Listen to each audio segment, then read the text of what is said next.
Education with Shantanu চ্যানেলে তোমাদের সকলকে স্বাগত জানাই। দ্বিতীয় শ্রেণীর পরীক্ষার্থী বন্ধুদের জন্য তৃতীয় পর্যায়ক্রমিক মূল্যায়ন 2025 অর্থাৎ 2025 সালের তৃতীয় পর্যায়ক্রমিক মূল্যায়নের বাংলা প্রশ্নপত্র নিয়ে হাজির হল। এবার তোমাদের পরীক্ষা হবে 50-এ।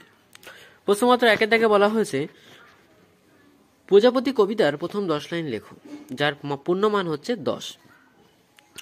প্রজাপতি লিখেছেন কাজী নজরুল ইসলাম।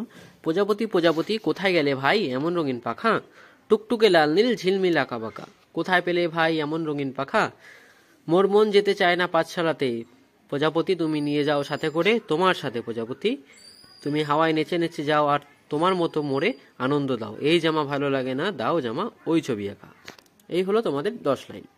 প্রশ্নপত্র 2 দাগে বলেছে শেষ উত্তরটি নির্বাচন করো, যার মান হচ্ছে 5। বিদ্যাসাগরের পিতা হলেন ঠাকুরদাস বন্দ্যোপাধ্যায়, সত্যজিৎ রায় না সুনির্মল বসু? উত্তর হবে ঠাকুরদাস বন্দ্যোপাধ্যায়। ক্ষয় দাগে প্রশ্নপত্রে বলা হয়েছে হাতির মা গল্পটি লিখেছেন লীলা মজুমদার, সুনির্মল বসু, বিভূতিভূষণ? উত্তর হবে লীলা মজুমদার। গ দাগে বলেছে প্রথম পুরস্কার নাট্যাংশটির লেখক স্বপ্নবুড়ো, স্বপন বুড়ো না অখিল দাস?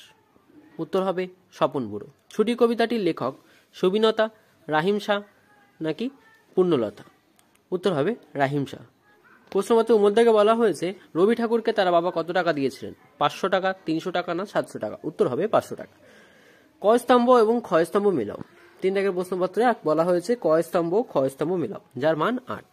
দেখো মৃগ হবে হচ্ছে তোমাদের মৃগ হবে কস্তুরী, হস্তি হবে হচ্ছে হস্তি মানে হচ্ছে হাতি, হাতির কি থাকে, হাতির থাকে সুর, তাই হস্তি সুর। সর্প মানে সাপ, সাপের থাকে খোলস, তাই হবে খোলস। অশ্ব হচ্ছে ঘোড়া, ঘোড়ার হবে কেশর। ময়ূরের ডাক কেকা, পায়রার ডাককে বলা হয় বক্ক বকম, কোকিলের ডাক হচ্ছে কুহু, আর স্বাধীনতা হচ্ছে পরাধীনতা। প্রশ্নপত্র 4 থেকে বলা হয়েছে বাক্য রচনা করো, যার মান হচ্ছে 2। জলহস্তি, জলহস্তি জলে থাকে, বই, বই পড়তে আমার খুব ভালো লাগে। প্রশ্নপত্র 5 থেকে বলা হয়েছে বিপরীত শব্দ লেখো, যার মান হচ্ছে 4। উপযুক্ত, অনুপযুক্ত, বুড়ো, জোয়ান, খোলা হবে বন্ধ, পিছনে, সামনে। প্রশ্নপত্র 6 থেকে বলা হয়েছে শব্দ ঝুড়ি থেকে শব্দ নিয়ে শূন্যস্থানে বসা।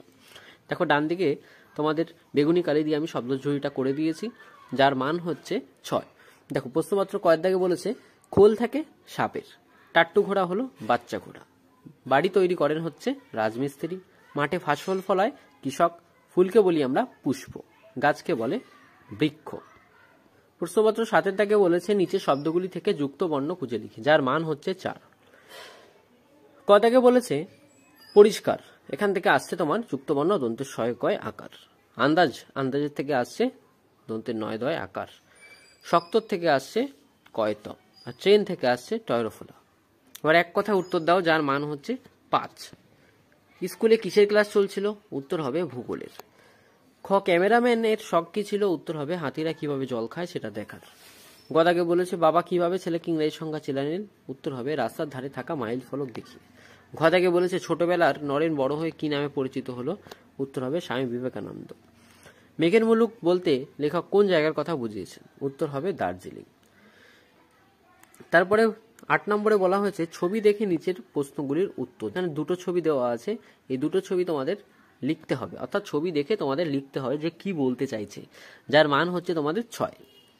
দেখো একটা ছাতার ছবি দেওয়া আছে, বলেছে বংশু ড্যাশ মাথায় কোথায় যাবে, অর্থাৎ তোমাদের পরীক্ষা এরকম থাকবে বংশু ড্যাশ মাথায় কোথায় যাবে লিখতে হবে, বংশু ছাতা মাথায় কোথায় যাবে। 2 দাগে বলা হচ্ছে একটা ব্যাঙের ছবি আছে, তো এখানে লিখতে হবে গর্ত সব ভরে গিয়ে ড্যাশের বাসা হলো। উত্তর হবে গর্ত সব ভরে গিয়ে ব্যাঙের বাসা হলো, যেহেতু ব্যাঙের ছবি আছে তাই ড্যাশের জায়গায় তোমাদের ব্যাঙ লিখতে হবে। এই ছিল আজকের দ্বিতীয় শ্রেণীর তৃতীয় পরীক্ষার নমুনার প্রশ্নপত্র। প্রশ্নপত্রটি তোমাদের কেমন লাগলো তা অবশ্যই জানাবে।